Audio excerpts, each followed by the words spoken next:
The Cardinal Virtue of Justice. Chapter 11, Bayonetta hard video walkthrough. Brought to you courtesy of Seraphim17, which is me. And this is another one of the Cardinals. Or the Cardinal Virtues, should I say. And this one's slightly trickier. And it's trickier because the fight itself is a little more hectic than the ones before. And not so much more hectic visually, but more hectic in weight texture, because on the past encounters you've had a little time to dodge and act. On this one you kind of get mauled a little bit if you don't get lucky on some areas.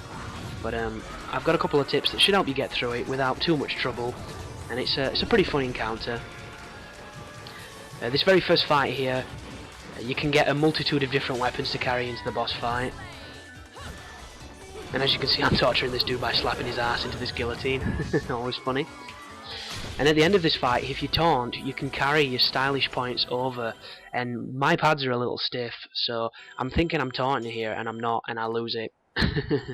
But it's a cheap way of carrying your score across so you can farm halos. But as I said previously, I'm not going to be farming any halos, so it doesn't do me any justice. But speaking of justice, meet him. Here he is. This is the Cardinal Virtue of Justice, and he comes in a handful of different forms. And the main theme of this first area is to dodge the plant buds that attack you, and dodge the face when he does the thrust, because it'll activate witch time, and you get to beat him up for a couple of seconds. And then for every other moment that he's lingering there, beat him up, but watch him very closely, because he will attack you, and so will both the plant heads. Once he's stunned, it's time to run down his snaky tongue. And the best thing to do is to go underneath it so that you don't get attacked by his arms, and every time you see them, don't panic, get as close as you can, and then just dash through them with your witch evade. And there you go, perfectly timed, you shouldn't have any trouble. Run up to his face and then get ready to beat him up. And straight away, I didn't realise that he attacks you when you're beating him up unless you do enough damage, so after 2 hits he'll attack. There you go, and it fucking nails me. So watch out for that when you're playing it, and do 2 hits and then a dash, and you'll completely miss it and be able to beat him up and not take any damage.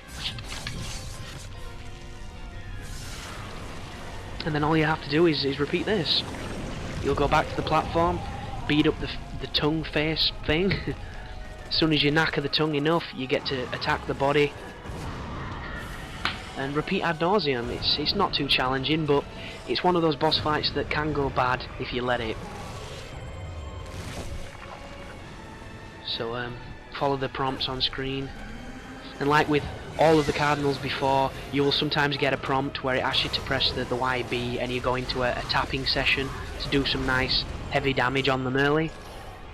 These are sequences that you can fail if you're not paying attention, so just keep on the ball and you shouldn't have too much difficulties. And once again, those little circles on the arena tell you where something's going to impact, so just keep away from it if you can, and keep attacking the face. And like I said, this is kind of chaotic because both of those plants are attacking you, and this is a prompt. There you go. As soon as you see him pick up the rock, it means he's going to throw it at you, and you get to do this, which is a nice bit of cheap damage that always stuns him and enables you to go to the face and attack his face. And as you can see, I do the same every time. I go underneath so I don't get attacked by the arms. I run along here and I dodge these. All that is a faster and multi-bladed version of the other one. It's just more intimidating, it's just as easy to dodge. I used to jump over them when I didn't realise what I was doing, but the dodge is so much easier. And once again, ooh, I dodged it that time. Purely because I knew it was coming, because I fucked up the first time. And then kill whatever that is. His tongue, his esophagus, his vocal cords, his gums maybe. He's pretty crazy. And then you get the wicked tempo change in the music, meaning the shit's getting serious, as he smashes the platforms and you fall into the purple death.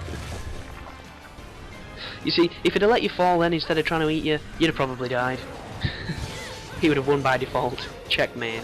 But he saves you so that you can kill him. Isn't he kind? And the only difference now is he's going to get a little bit more frenetic, and he's going to be a little more eager to destroy the platform you're standing on. And it's just a case of stunning that tongue face, running up him and finishing him off. This fight as well, ooh, that hurt. Don't get eaten by those dudes, that will hurt. Another thing to note, this fight is really effective for farming halos if that's your thing, because once again you can put on a couple of the accessories, you can fight this dude on a certain difficulty, and you can do a move that will constantly build your combo, and you can literally, if you do it correctly, you can come out of this fight with a couple million halos.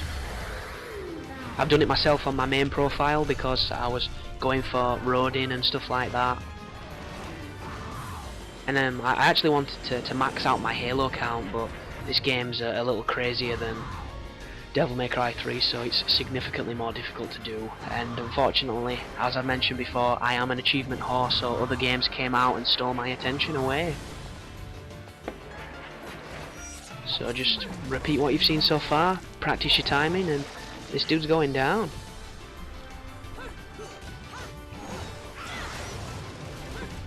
And this marks the end of chapter 11.